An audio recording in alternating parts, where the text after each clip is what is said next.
Hi everyone, it's Kayla from Burlington Green. I'd like to thank you for joining me today as we explore the importance of parks and green spaces and hope to inspire you to encourage others to help protect and preserve our natural environments. I'd like to thank our grant funders, TD Parks people for help making this opportunity possible. And while we greatly miss being out in the community with you all, we hope you find this video informative and take it unto yourself to become stewards of the land. I'd like to encourage everyone to practice safe and responsible habits at this time. If a park is closed, please respect the city's guidelines and help ensure a safe environment for everyone. It feels like a lot of us are connecting more and more with nature, and some of us might even be discovering local green spaces for the very first time. So let's work and learn together on how we can best protect and preserve these natural environments, while also respecting one another and keeping each other's health in mind. It is imperative that we prioritize the health of our parks and green spaces. Green spaces in general are an integral part of our community and ecosystem. Not only do they serve as a meeting space for people to connect with one another or connect with nature, they can also help promote and boost local economies. Let's dive deeper into the benefits of parks and why they are important.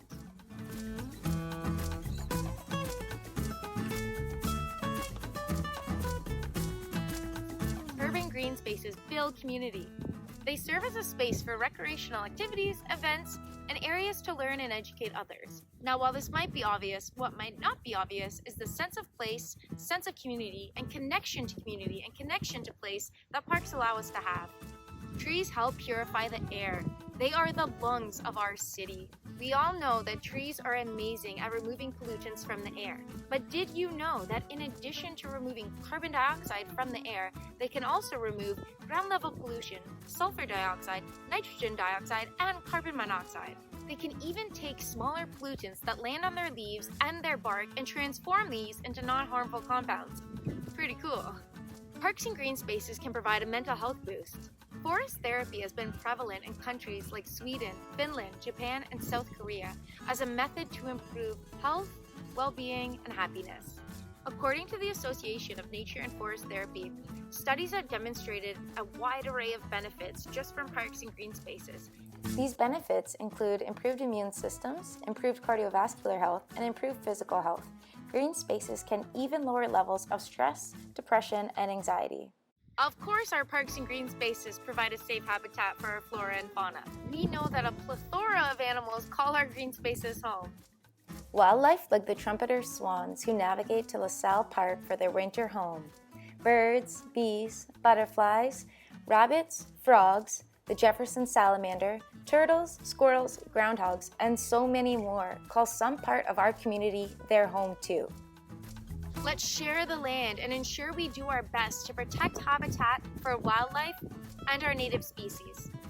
Parks and green spaces help manage stormwater. Parks play a significant role in a city's ability to manage stormwater.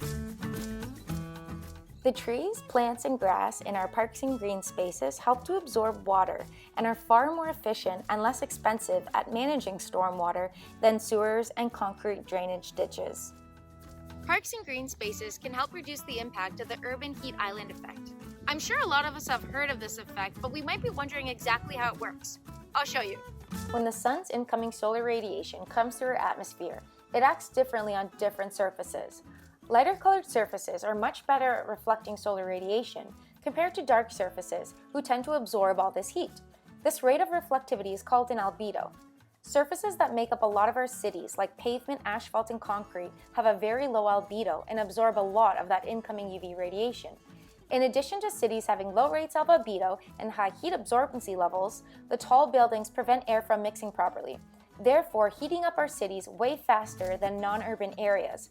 This causes us to crank up our AC levels, which means more energy usage and leads to higher urban temperatures. When you introduce more trees into a city, however, you can help to combat the urban heat island. Trees love to absorb and reflect some of that incoming UV and can regulate temperatures through evapotranspiration, which essentially means tree sweat. Lastly, parks and green spaces can help strengthen local economies, create jobs, and make cities more resilient.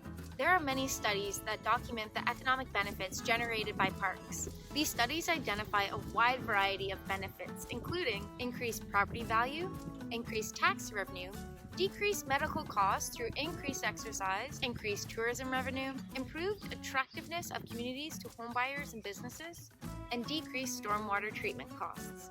Many people living in urban communities might have limited access to trails, green spaces, and parks, and we are so fortunate in Burlington to have over 100 parks and a lot of access to green spaces. We want to ensure that we as citizens care for our municipal, provincial, and federal parks, now and for the future. Now let's explore the top tips on how you can care for and protect our green spaces, including ways to share this with others. Tip number 1, respect all aspects of a park. This means the natural environment, human-made structures, and each other. Tip number 2, learn about what's in your park. Learn about the different trees or plant life that might be inhabiting your park.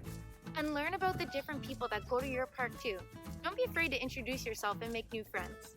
Tip number 3, leave no trace. Please don't take anything from the park or green space other than what you came with. We all know that litter can be a big problem, especially on windy days. Help ensure you're doing your part to contain your recyclables correctly. You can check out the link to helpful recycling tips in the caption. And please help demonstrate environmental stewardship by encouraging others to pick up after themselves. Tip number 4, create an ad campaign to help identify the need for stronger community stewardship. Or create an online community like a Facebook group to help protect your favorite park. Reach out to Burlington Green for any questions. Tip number 5, share the love. Take everything you have learned today and share it with others. It is imperative that we protect our parks for our trees, the living creatures, ourselves, and future generations. And Burlington Green wants you to share your park experiences with us. You can tell us about your park experiences by tagging us on social media or complete a brief survey for a chance to win a $25 Met gift card. The link is in the caption. Be sure to stay tuned over the next few months as we are going to highlight Burlington's most beloved parks. Let's work together and help keep Burlington's parks clean, green, and an integral part of our community. Thank you all so much for watching. We hope you found this video inspiring and informative. Have a terrific day.